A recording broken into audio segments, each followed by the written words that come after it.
गुरु ना वही माता। अच्छा, एक चीज और है, तुलसीदास जी के इस पंक्ति पर जरा गौर करने की जरूरत है।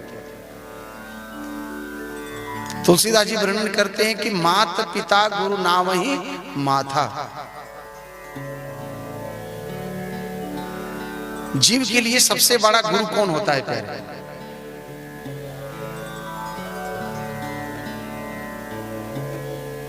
व्यक्ति जब गर्भ से बाहर निकलता है जीव, तो सबसे पहला शब्द उसका क्या होता है? सबसे पहला शब्द उसका होता है हाय। हाय बोलता है। लेकिन मां के वात्सल्य ने उसकी ध्वनि को प्रगति देती है।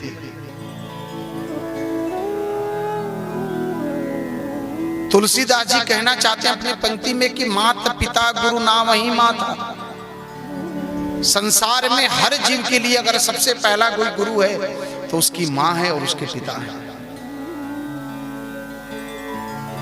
राम कथा श्रवण करके प्यारे अपने माता पिता का सत्कार करो, आदर करो।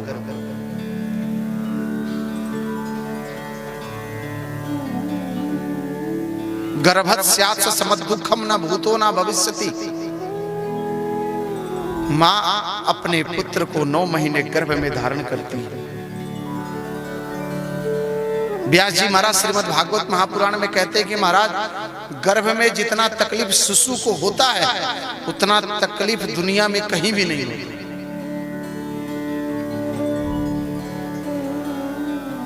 गर्भत स्यात् समद दुखम न भूतो न भविष्यति। ना उसको भूत में हुआ था ना भविष्य में कभी होगा।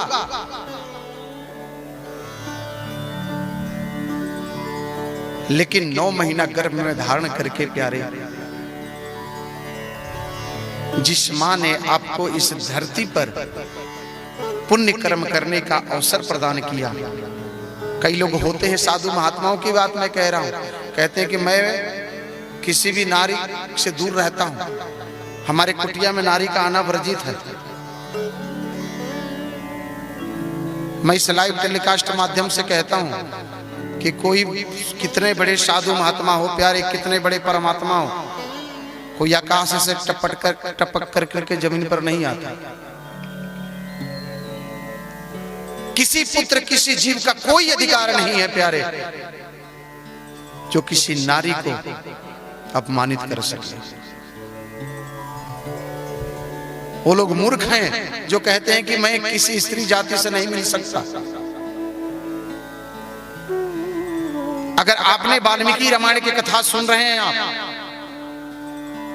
तो यत्र नार्यस्तु पूज्यन्ते रमन्ते तत्र देवता।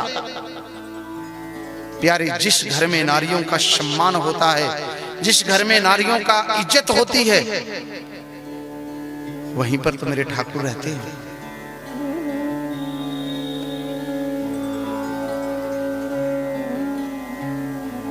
अगर आपने वाल्मीकि रामायण सुन रहे हैं तो महर्षि वाल्मीकि से भी यह शिक्षा लेने की जरूरत है।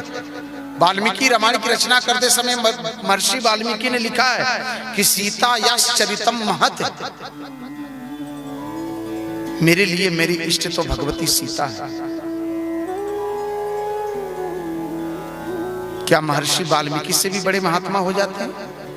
क्या उनसे बड़ा कोई सिद्ध है? वाल्मीकि रामायण में वाल्मीकि जी को दृष्टा कवि कहा गया है कि दृष्टा कवि। वाल्मीकि जी ने रामायण की जब रचना करी तो किसी से सुन करके नहीं करी, किसी की सुनी सुनाई चीजों को नहीं लिखा इसमें।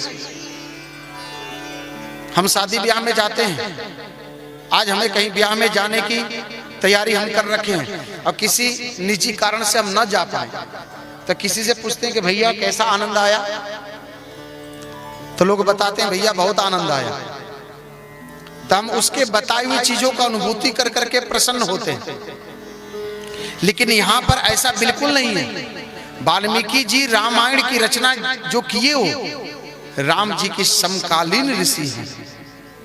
उन्होंने जीवन में राम जी को दर्शन किया, राम जी के संपूर्ण चरित्र को देखा और फिर अपने लेखनी की धारा से इस वाल्मीकि रामायण को प्रादुर्भाव किया।